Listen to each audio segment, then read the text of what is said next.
J'ai cet iPhone 15 Pro Max depuis un peu plus d'un mois maintenant et je l'utilise quotidiennement de façon intensive. Après ma vidéo de présentation à chaud lors de sa sortie, j'ai assez de recul aujourd'hui pour vous donner un avis concret sur cet iPhone qui a connu quelques couacs lors de son lancement, comme des problèmes de chauffe dont on parlera un peu plus tard dans la vidéo. Cet iPhone n'est clairement pas une révolution, mais Apple y a ajouté des petites améliorations qui le rendent désirable comme toujours. Je suis passé d'un iPhone 13 Pro à cet iPhone 15 Pro Max en titane naturel.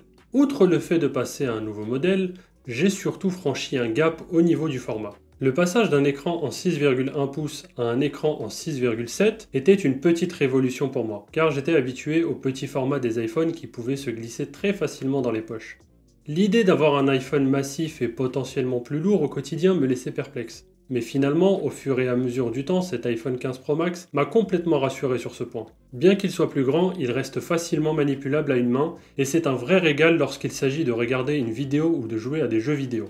Le revêtement en titane qui est l'argument marketing principal d'Apple rend cet iPhone beaucoup plus premium mais surtout plus léger.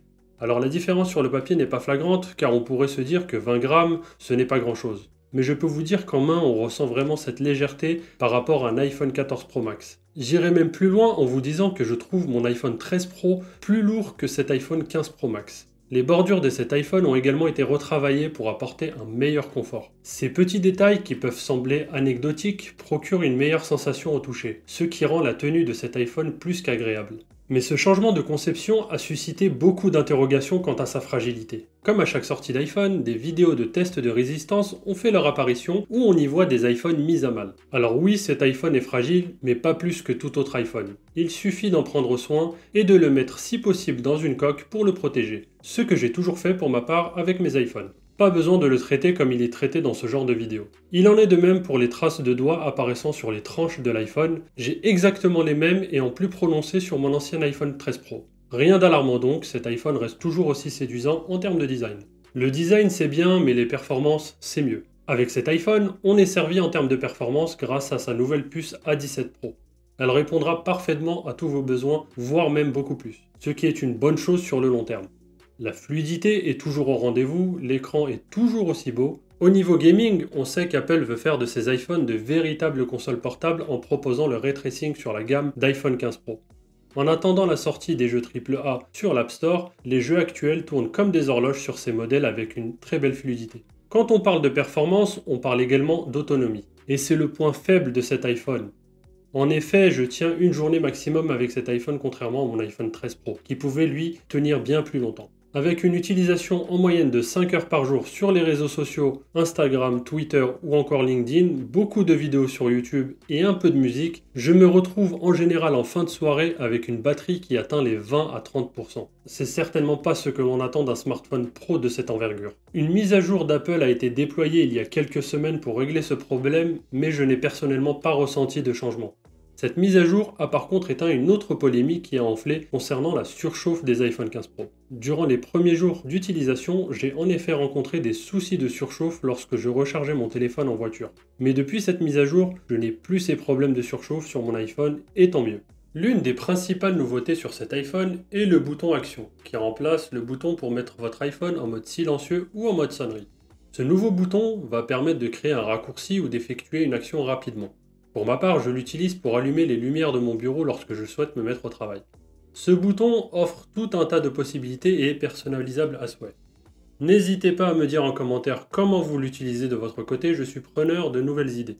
Par contre, un petit temps d'adaptation sera nécessaire pour se faire à l'existence de ce bouton car il remplace quand même une fonctionnalité que très peu de gens utilisaient.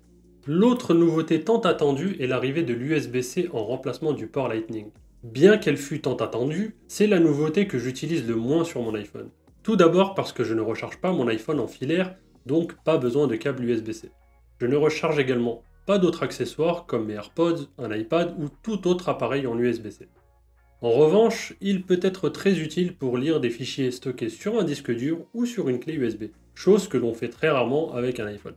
Si vous êtes un pro de l'image par contre, vous pourrez utiliser ce port pour activer le mode ProRes Log en connectant un disque dur externe. L'image, parlons-en. Sur cet iPhone, la nouveauté principale sur l'appareil photo, c'est son zoom x5. On retrouve physiquement trois objectifs, le grand angle 24 mm, un ultra grand angle 13 mm et le téléobjectif x5 120 mm. Mais Apple a également ajouté quelques zooms logiciels, le 28 mm, le 35 mm, le 48 mm et un macro, ce qui fait 7 focales différentes.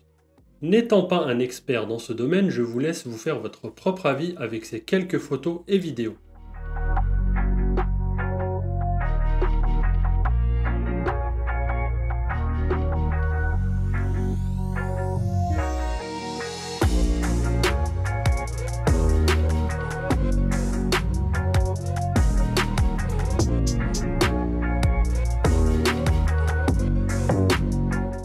Pour résumer ces quelques mois avec mon iPhone 15 Pro Max, c'est un smartphone qui répond parfaitement à mes besoins quotidiens et qui répondra certainement aux vôtres.